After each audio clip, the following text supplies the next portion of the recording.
Hello, welcome to Mahadi blog. তো আজকে আমরা এসেছি অন্য ব্যতিক্রমী একটা কাজে। আজকে আমরা এসেছি আশেকাস কিচেনে।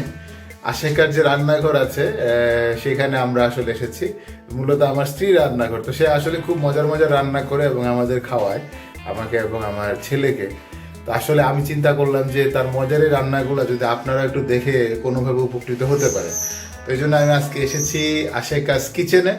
তো আমরা আসলে আজকে একটা রান্নার রেসিপি এখানে দেখাবো। আমি মূলত দেখাবো না, দেখাবে সে, বাট আমি আসলে ভিডিও করতে হেল্প করছি।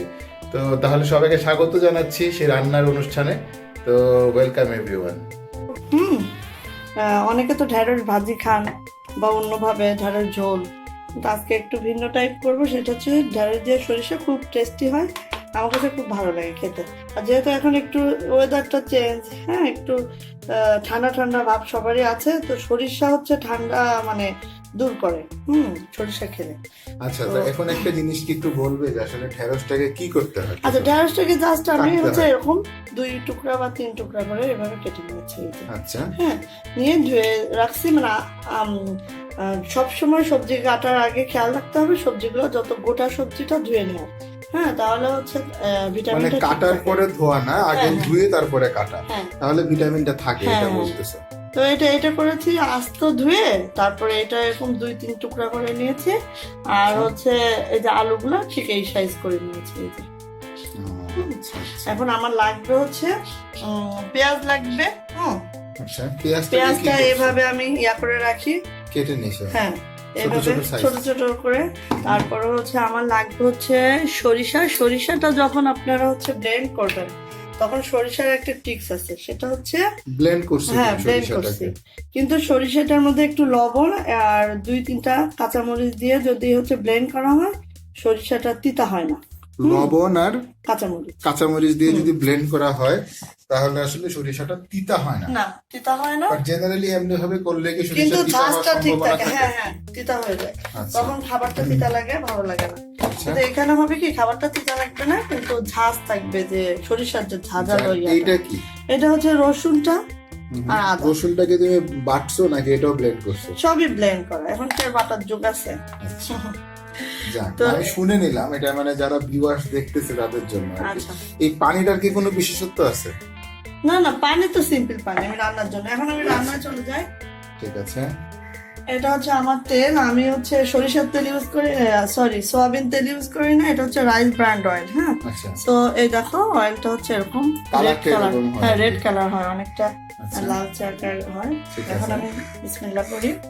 চুলাটা আমি জানাইলাম, আমার চুলাটা অনেক পুরাতন, প্রায় 8 বছরের। তারপরও আছে। চলছে। যত্ন করে চালাও। তো আমি দেখো তেল হচ্ছে খুব অল্প দিব, ঠিক আছে? আচ্ছা, এখানে আমি একটু রাইস ব্র্যান্ড অয়েল দিলাম, আর দিব হচ্ছে একটু পরিমাণ সরিষার তেল একটু দিতে হয়, কারণ ঝাল হওয়ার জন্য। হ্যাঁ, যেহেতু এটা সরিষার একটা আইটেম, অল্প, খুবই সামান্য, মানে হচ্ছে অলমোস্ট হচ্ছে 3 চামচের মতো তেল হবে, এর বেশি না। আচ্ছা, আমি তেল তো আসলে আমাদের বেশি খাওয়া যাবে না, খুব অল্প তেল খেতে হবে। যত কম পরিমাণ। এখন তেলটাকে কি ফোটানোর জন্য অপেক্ষা করতে হবে নাকি আসলে? এখন তেলটা একটু গরম হবে, জাস্ট তুমি এখন দেখো। তাহলে আমি এখন দেখতে থাকি। ঠিক আছে, এখন আমি পেঁয়াজ দিলাম।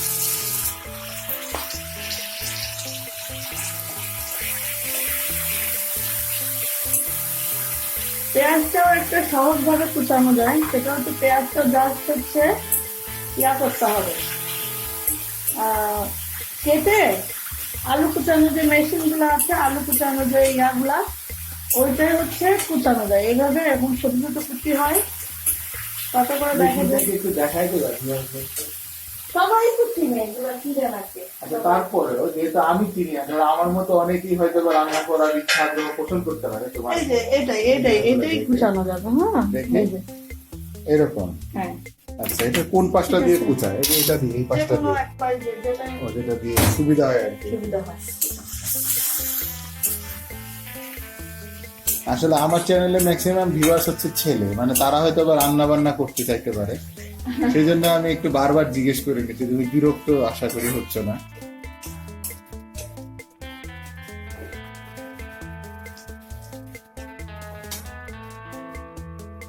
তারা যখন দেখতে দেখতে এক্সপার্ট হয়ে যাবে তখন কিন্তু তারা তোমার আর অত বেশি জিজ্ঞেস টিজ্ঞেস করা লাগবে না, এমনি বুঝতে পারবে। আচ্ছা, এখন এটার কি কাজ? এটা একটু ব্রাউন কালার হবে পেঁয়াজটা, তাহলে পেঁয়াজের যে কাঁচা একটা গন্ধ থাকে এই গন্ধটা চলে যাবে। একটু ব্রাউন কালার করব।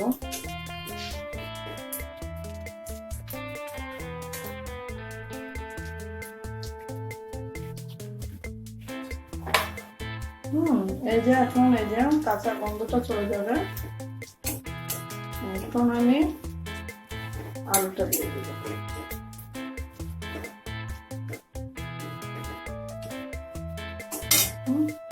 আলু এখানে 2টা পরিমাণ আলু আছে। 2টাকে কেটে এতগুলো করা হয়েছে। আচ্ছা,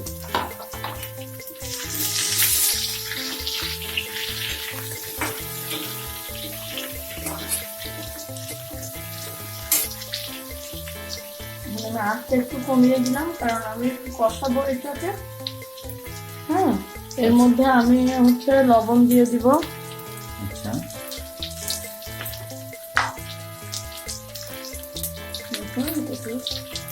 পরিমাণ মতো। হ্যাঁ, পরিমাণ মতো লবণ দিয়ে দিলাম। আর এখানে মশলা হচ্ছে ঢেঁড়সে বেশি মশলা চলে না, ঠিক আছে? জাস্ট আমার হচ্ছে সরিষাটা দিতে হবে আর একটু পরিমাণে আমি হালকা একটু রসুন দেবো। আর কোনো মশলা এখানে দিব না, একটু ধনে গুঁড়া দেবো, একটু রসুন দেবো, ঠিক আছে? এটা কি দিচ্ছ? এটা রসুন দিচ্ছি খুব সামান্য, আচ্ছা, কারণ ভেন্ডিতে আসলে কোনো মশলা তেমন থাকে না, মানে কোনো মশলা তেমন দরকার হয় না। আর একটু ধনে গুঁড়া দিচ্ছি সামান্য, ঠিক আছে? আর দিব হচ্ছে একটু হলুদ দিব। হলুদেরও গুঁড়ো দিচ্ছ?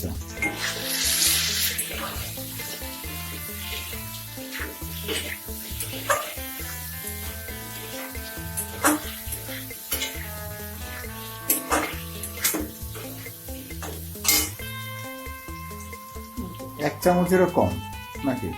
অনেক কম, অনেক কম।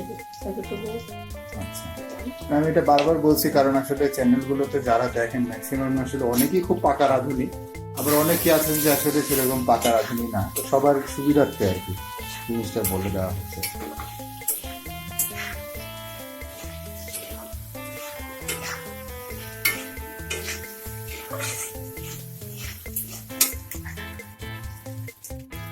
এখন আলুটা একটু মানে কষানো ভাজি ভাজি করে ফেললাম, একটু কষিয়ে নিলাম আলুটা।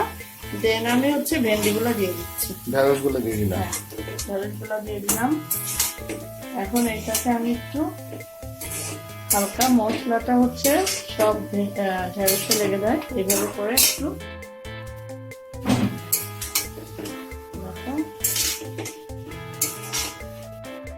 এটা কিন্তু খেতে খুবই সুস্বাদু হয়। হ্যাঁ, খুব মজা হয় খেতে, মানে যারা একটু ঝাল ঝাল পছন্দ করে। এখন আলুটা হচ্ছে একটু ভাজি ভাজি হয়ে গেছে, এখন আমি দিয়ে দিয়েছি হচ্ছে ঢেঁড়স। হ্যাঁ, ঢেঁড়স গুলো দিয়ে আমি একটু নাড়াচাড়া করছি, একটু মশলাটা যাতে ঢেঁড়সের গায়ে লেগে যায়। আচ্ছা আচ্ছা, সবগুলা একটু সুন্দর করে নাড়াচাড়া করতে হবে। রান্না করতে গেলে হচ্ছে যত বেশি নাড়াচাড়া করা হবে আমার মনে হয় টেস্ট তত বেশি হবে। এবং আমি যেটা দেখতেছি অনেক ধৈর্যের দরকার হয় নাকি শাহের আম্মু? সেটা অবশ্যই, রান্নাও তো একটা শিল্প। তো আচ্ছা, এখন আমি হচ্ছে দেখো 2 চামচ, হ্যাঁ 2 চা চামচ প্রায়, এই যে 2 চামচ দিয়ে দিলাম হচ্ছে ইয়াটা সরিষা বাটার সাথে আছে কাঁচামরিচ। হ্যাঁ, আচ্ছা, তো হচ্ছে আমি কাঁচামরিচটা, যেহেতু আমার বাচ্চাও এই খাবারটাই খাবে, আমি ঝালটা একটু কমই রাখবো, কিন্তু যারা ঝাল খেতে পছন্দ করো তোমরা এক্সট্রা এখানে কাঁচামরিচ অ্যাড করে দিবে। আচ্ছা, কিন্তু আমার বাচ্চা খাবে দেখে আমি এখানে একটু ঝালটা কমই দিয়েছি। এখন এইভাবে নাড়াচাড়া দিতে হচ্ছে। এবং তোমার কথা মতো এটা যত বেশি নাড়াচাড়া দেওয়া হবে তত মজা হবে, তাই তো? হ্যাঁ হ্যাঁ, যত বেশি নাড়াচাড়া করা হবে তত বেশি এটা মজা হবে। এবং খেয়াল রাখতে হবে যাতে নিচে লেগে না যায়, তাই না? এখন আমি জাস্ট অল্প একটু পানি দিব, কারণ হচ্ছে এটা ভাজি ভাজি টাইপেরই হবে। একটু পানি দিব, একটু হালকা সিদ্ধ হওয়ার জন্য, অল্প। আর এটা কিন্তু খুব বেশি সিদ্ধ হবে না, একটু হচ্ছে কচকচা টাইপেরই থাকবে। আচ্ছা, পানিটা দিলাম।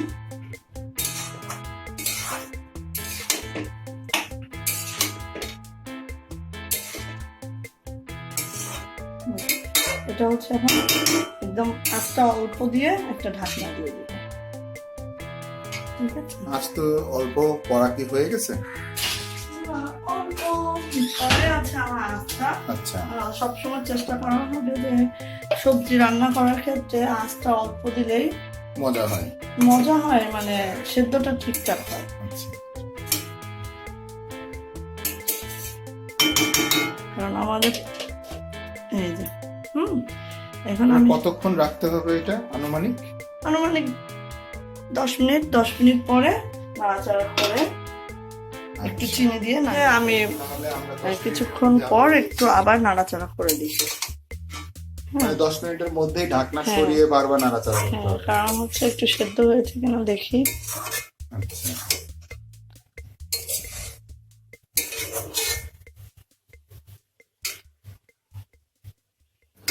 আচ্ছা, এখন হচ্ছে 10 মিনিট হয়ে গেছে, দেখো। আচ্ছা, এর মধ্যে হচ্ছে আমি একবার তো নাড়িয়ে দিয়েছি, তোমরা দেখেছো। এখন দেখো এই যে অলমোস্ট। মানে 10 মিনিটের মধ্যে যত বেশি নাড়াচাড়া করা যায়, একটু খুলে খুলে নাকি? না বেশি না, একবার মোটামুটি একবার নাড়লে হবে, কারণ বেশি হলে তো ইয়া হয়ে যাবে। দেখো এই যে সেদ্ধ হয়ে গেছে। হ্যাঁ, এখন আমি লবণটা চেক করব যে হচ্ছে একটু লবণ লাগছে আমার। খুব মজা হয়েছে কিন্তু। এখন একটু লবণ দিব। আমি হাত দিয়েই লবণটা দিতে পছন্দ করি, তাহলে ভালোভাবে বিভিন্ন জায়গায় যায় আর কি। হ্যাঁ ছড়াই। খুব আস্তে আস্তে এখন নাড়াচাড়া করতে হবে। এবং কিন্তু ভালোই ঝাল হয়েছে। হ্যাঁ, যেহেতু আমি সরিষার সাথে ঝালটা ওইভাবে ব্লেন্ড করেছিলাম, ঝাল হয়েছে। আমি এক্সট্রা কিন্তু এখানে কোনো আর ঝাল দিলাম না। তোমরা হচ্ছে এখন যদি কেউ ঝাল একটু বেশি পছন্দ করো, এখন তোমরা একটু কি উপরে ঝাল দিতে পারো, আস্তে আস্তে ঝালগুলা কাঁচামরিচ চিড়ে, হ্যাঁ কাঁচামরিচ দিতে পারো। অনেকে যদি শুকনো মরিচ এখন খেতে আমি চায়, হচ্ছে ইয়া দিব, শুকনো মরিচ খেতে চাইলে দিতে পারবা যখন তোমরা আলুটা কষাবা তখন। এখন আমি একটু চিনি দিব, হ্যাঁ অল্প 1 চামচ চিনি দিব, তাহলে টেস্টটা আরো বেশি মজার হয়। ঝাঁঝালোর সাথে হালকা হালকা মিষ্টি হয়, কারণ সরিষাটা তো অনেক ঝাঁঝালো হয়। ঠিক আছে, এখন আমি আঁচটা একটু বাড়িয়ে দিই। এই যে এখন কিন্তু আমার রান্নাটা অলমোস্ট শেষ। দেখো, আর ঢ্যাঁড়স গুলা কিন্তু ভাঙবে না। হ্যাঁ, আস্তে আস্তে করে করলে ঢ্যাঁড়স গুলা ভাঙবে না। দেখো আলুগুলাও এই যে এই দেখো সেদ্ধ হয়ে গেছে।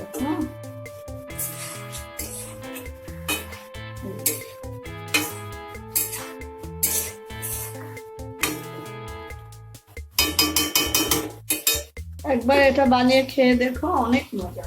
ঠিক আছে,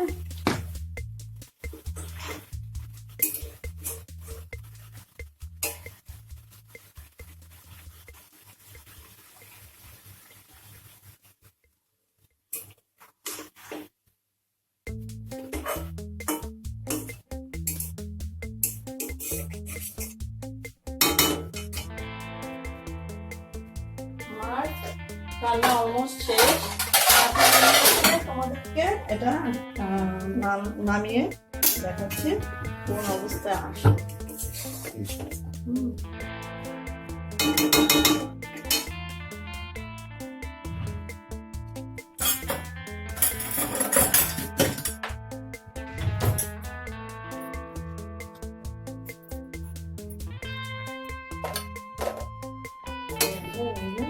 দেখো এটা কিন্তু একদম গোটা গোটায় আছে, একদম ভাঙে না।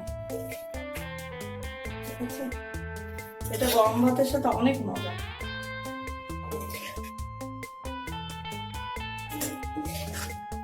ওয়াও, গন্ধটাও বেশ মানে ভালো, একটা সেন্টও আসছে শাহের আম্মু খাবার। সরিষার সাথে ঢেঁড়সের একটা কম্বিনেশনের সুন্দর একটা সেন্ট আসছে এবং টেস্টটা ওরকম মজা হবে। এটা রেসিপিটার নাম যেন কি বলছিল শাহের আম্মু তুমি? ঢেঁড়স দিয়ে সরিষা, ঢেঁড়স দিয়ে, মানে সরিষা দিয়ে ঢেঁড়স। সরিষা দিয়ে। আমরা তো সবাই ঢেঁড়স ভাজিটা খাইতে পছন্দ করি বা ঢেঁড়স ভাজিটাই খাই সচরাচর, তো একটু ভিন্ন টাইপ করলাম এবং এটা একটু মজাও দেখি লাগে ক্যামেরার সামনে খেতে। দেখাই। তো এই হচ্ছে আসলে দেখতে হচ্ছে, এটা হচ্ছে সরিষা দিয়ে ঢেঁড়স। একটু আনকমন হবে জিনিসটা, খেতেও মজা হবে। খেতেও মজা হবে আশা করছি। তো ঠিক আছে শাহের আম্মু, তোমাকে অনেক অনেক থ্যাঙ্কস। আর আবারও নিশ্চয়ই আমাদেরকে আরো কিছু রান্না দেখাবে নাকি এর পরের বার? হ্যাঁ। ওকে, ইনশাল্লাহ। তাহলে থ্যাংক ইউ সবাইকে মাহাদি ব্লগ দেখার জন্য, এবং আশা করি আবারও দেখা হবে নতুন কোনো রান্না নিয়ে। ভালো থাকবেন সবাই।